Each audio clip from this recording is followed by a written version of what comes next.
Hi friends, నేను మీ చరణ్ తేజ. మన ఛానల్‌కి స్వాగతం, సుస్వాగతం. ఈ ఛానల్‌లో మనం సినిమా, సంగీతం, కళలు మరియు ఎంటర్‌టైన్‌మెంట్‌కి సంబంధించిన ఆసక్తికరమైన విషయాలను చర్చిస్తాం. మీరు కొత్తగా ఛానల్‌కి వచ్చినట్లయితే సబ్స్క్రైబ్ చేయండి, లైక్ చేయండి, బెల్ ఐకాన్‌ని క్లిక్ చేయండి. ఎందుకంటే నేను ప్రతి వారం కొత్త కంటెంట్‌తో మీ ముందుకొస్తాను. ఈరోజు మనం ఒక ఆసక్తికరమైన టాపిక్ గురించి మాట్లాడుకోబోతున్నాం. తెలుగు సినిమా ఇండస్ట్రీ ఎందుకు ఇతర భారతీయ సినిమా ఇండస్ట్రీల కంటే వాణిజ్యపరంగా ఎక్కువ విజయవంతమైంది? ఈ వీడియోలో మనం తెలుగు సినిమా ఇండస్ట్రీ అంటే టాలీవుడ్ యొక్క విజయ రహస్యాలని విశ్లేషించేద్దాం. దీని వెనుక ఉన్న చరిత్ర, కారణాలు మరియు కొన్ని ఆసక్తికరమైన గణాంకాలను కూడా మీతో పంచుకుంటాను. కాబట్టి మీ సీట్ బెల్ట్లు కట్టుకొని రెడీగా ఉండండి. ఈ సినిమాటిక్ జర్నీతో మాతో పాటు రండి. తెలుగు సినిమా ఇండస్ట్రీ లేదా టాలీవుడ్ భారతదేశంలోని అతిపెద్ద సినిమా ఉత్పత్తి కేంద్రాల్లో ఒకటి. 2023లో తెలుగు సినిమా దేశీయ బాక్సాఫీస్ వద్ద 22.65 బిలియన్ రూపాయల గ్రాస్ సేకరణని సాధించాయి. ఇది మొత్తం భారతీయ బాక్సాఫీస్ ఆదాయంలో 19%. ఈ గణాంకాలు తెలుగు సినిమా ఇండస్ట్రీ యొక్క ఆర్థిక బలాన్ని స్పష్టంగా చూపిస్తాయి. కానీ ఈ విజయం వెనుకున్న నిజమైన కారణాలు ఏంటి? దీన్ని వివరంగా చూసేద్దాం. మొదటిగా, తెలుగు సినిమా ఇండస్ట్రీ యొక్క విజయానికి ప్రధాన కారణం దాని బలమైన స్టార్ సిస్టమ్. చిరంజీవి, ఎన్టీ రామారావు, నాగార్జున, వెంకటేష్, మహేష్ బాబు, ప్రభాస్, అల్లు అర్జున్ వంటి స్టార్ హీరోలు తెలుగు సినిమాకి భారీ ఫ్యాన్ బేస్ని తెచ్చిపెట్టారు. ఈ స్టార్స్ ఒక్కొక్కరు తమ సినిమాలతో బాక్సాఫీస్ వద్ద కోట్లాది రూపాయలని సంపాదిస్తారు. ఉదాహరణకి 1992లో చిరంజీవి గారు నటించిన ఘరానా మొగుడు సినిమా తెలుగు సినిమా చరిత్రలో మొదటిసారిగా 10 కోట్ల రూపాయల షేర్‌ని సాధించింది. రెండవది, తెలుగు సినిమా ఇండస్ట్రీ యొక్క వాణిజ్య విజయానికి దర్శకులు కూడా కీలకం. ఎస్ఎస్ రాజమౌళి వంటి దర్శకులు 'బాహుబలి' సిరీస్ మరియు 'త్రిబుల్ ఆర్' వంటి సినిమాలతో టాలీవుడ్‌ని అంతర్జాతీయ స్థాయికి తీసుకెళ్లారు. 'బాహుబలి: ది కన్క్లూజన్' 2017లో విడుదలై మొదటి భారతీయ సినిమాగా 1000 కోట్ల రూపాయల గ్రాస్ సేకరణని సాధించింది. ఇటీవల 'పుష్ప 2: ది రూల్' కూడా అదే రికార్డుని వేగంగా సాధించింది. ఈ సినిమాలో కేవలం తెలుగు ప్రేక్షకులను మాత్రమే కాకుండా హిందీ, తమిళం, కన్నడ, మలయాళం మరియు అంతర్జాతీయ మార్కెట్లను కూడా ఆకర్షించాయి. మూడవది, తెలుగు సినిమాలు వాణిజ్య సినిమాలపై ఎక్కువ దృష్టి పెడతాయి. వాణిజ్య సినిమా అంటే లాభాలని ఆర్జించడమే ప్రధాన లక్ష్యంగా ఉండే సినిమా. ఈ సినిమాలో స్టార్ హీరోలు, భారీ బడ్జెట్, యాక్షన్ సన్నివేశాలు, డాన్స్ నంబర్స్ మరియు భావోద్వేగ కథలతో నిండి ఉంటుంది.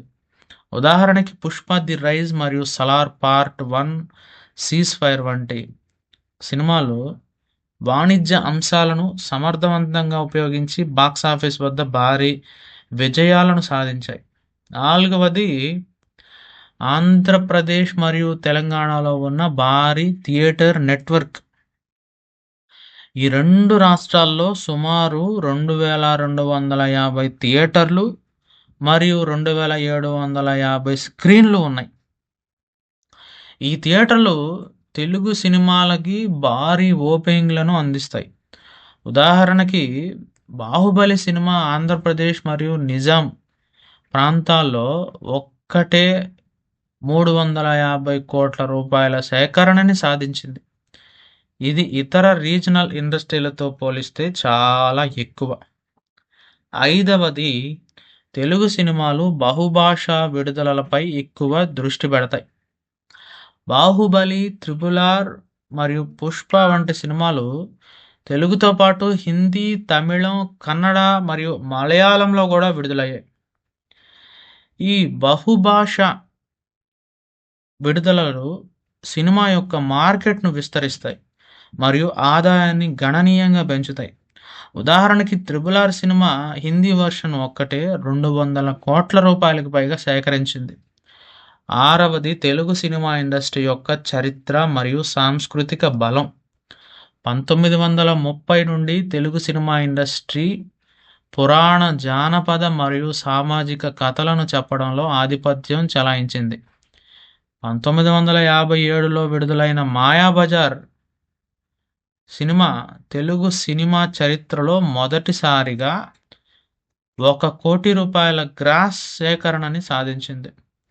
ఈ సినిమా తెలుగు సినిమా యొక్క సాంస్కృతిక బలాన్ని మరియు ప్రేక్షకులతో ఉన్న బంధాన్ని చూపిస్తుంది. ఏడవది తెలుగు సినిమా ఇండస్ట్రీ యొక్క technical excellence. Ramoji film city, Annapurna studios వంటి ఆధునిక స్టూడియోలు తెలుగు సినిమాలకు అత్యాధునిక సాంకేతికతను అందిస్తాయి. 'బాహుబలి' సినిమాలోని విజువల్ ఎఫెక్ట్స్ మరియు 'త్రిపుల్ ఆర్' సినిమాలోని యాక్షన్ సీక్వెన్స్‌లు అంతర్జాతీయ స్థాయి సాంకేతిక నైపుణ్యాన్ని ప్రదర్శిస్తాయి. ఈ టెక్నికల్ ఎక్సలెన్స్ ప్రేక్షకులకి, థియేటర్లకు ఆకర్షిస్తుంది. ఎనిమిదవది తెలుగు ప్రేక్షకుల యొక్క సినిమా పట్ల ఉన్న అభిమానం.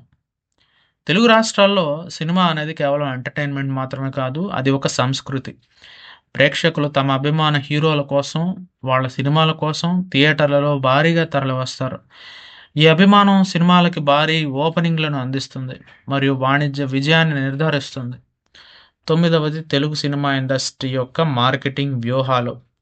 సినిమా రిలీజ్‌కి ముందు భారీ ప్రమోషన్‌లు, ఈవెంట్లు, టీజర్‌లు, ట్రైలర్‌లు మరియు సోషల్ మీడియా క్యాంపెయిన్‌లు సినిమాకి హైప్‌ని సృష్టిస్తాయి. ఉదాహరణకి 'పుష్ప 2' సినిమా ట్రైలర్ యూట్యూబ్‌లో విడుదలైన కొన్ని గంటల్లోనే మిలియన్ల వీక్షణలని సాధించింది.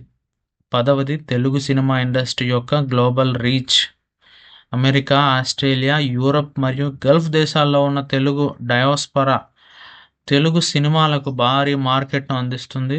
'బాహుబలి' మరియు 'త్రిపుల్ ఆర్' సినిమాలు అమెరికాలో భారీ విజయాలను సాధించాయి.